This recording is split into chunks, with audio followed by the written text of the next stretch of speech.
Hi everyone, welcome to Live with Main Street. Anna Sergunina and Cynthia Flanagan.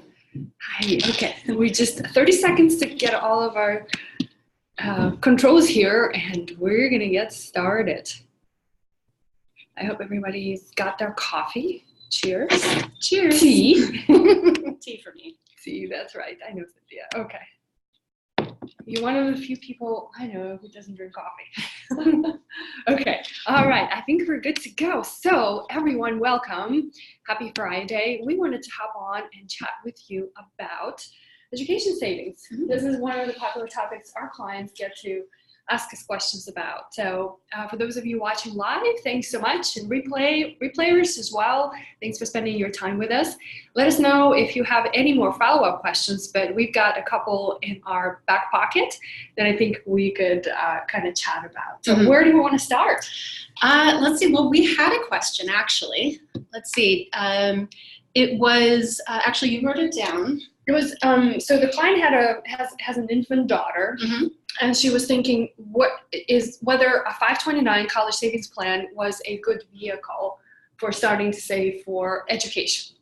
And so I think it's a good kind of starting point so we can discuss what 529 plan is, mm-hmm. how it works, and whether it's a good strategy for somebody who is an infant, because I have almost 7 months old. And so I think it's a good starting point. So yeah, I think it's a great way to save for your child's education. The idea behind a 529 plan, it's one 529 plan that is run by each state.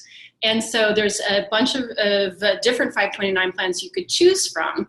However, it's important to note that some of the 529 plans run by the state, if you live in the state, you might get a tax deduction or a credit. So it's always wise to check whether your state has any kind of deduction or credit.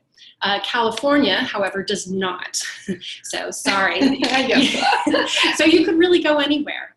But you contribute to the 529 plan, and for any qualified expenses, it is a tax-free distribution.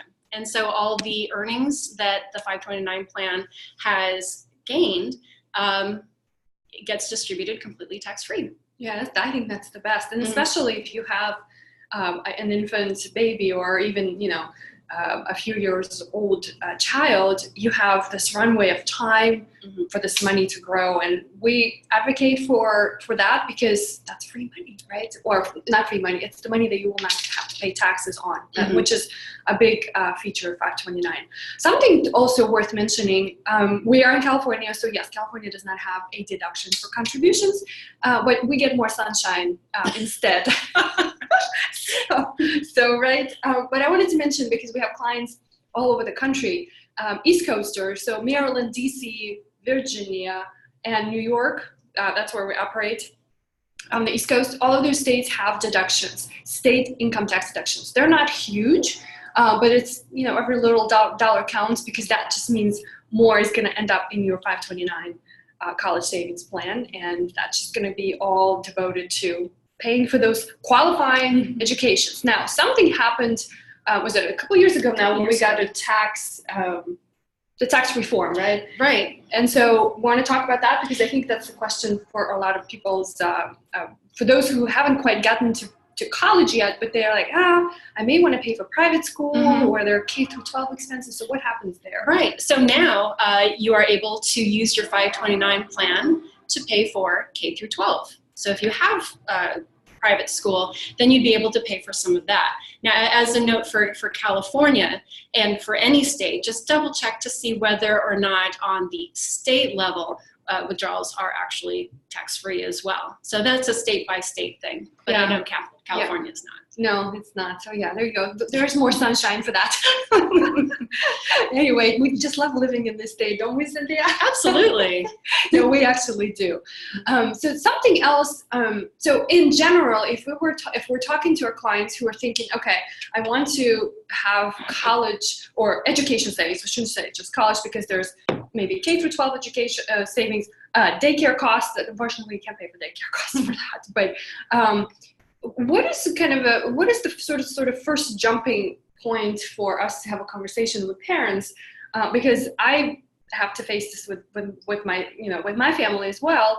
And Yuri and I have different backgrounds in terms of how our education was funded. So how do we help our clients decide on, like, do you pay all of it? Do you save for all of it? Or do you have your kids get loans? Or do they get jobs? Like, what's the sort of starting point? Yeah, I think it's important for every parent to really think about what their values are. And there is no wrong answer. You don't have to pay every cent of your kid's education. You can think about maybe you'll pay some of it, either a dollar amount or a percentage of it, or something equivalent to, I'll pay like what a regular state school is, and you do the rest. And that way, if the kid does some kind of a student loan that they take out, or other kinds of work study, that they have maybe a little bit of skin in the game too. It varies all across the board. And again, there's no wrong answer.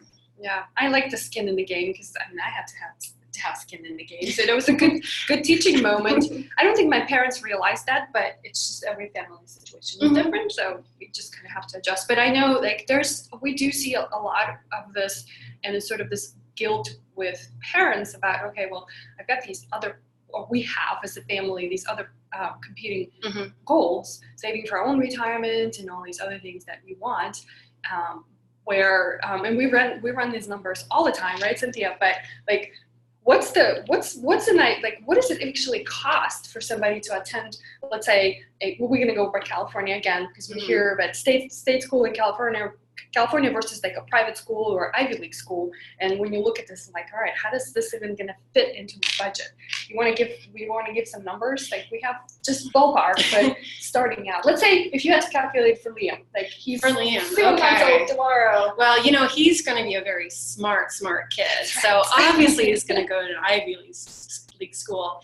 But what about like 40,000 to 60,000 to like tuition? If you have tuition, like tuition only, like a room and board, everything, probably 65 grand. Right.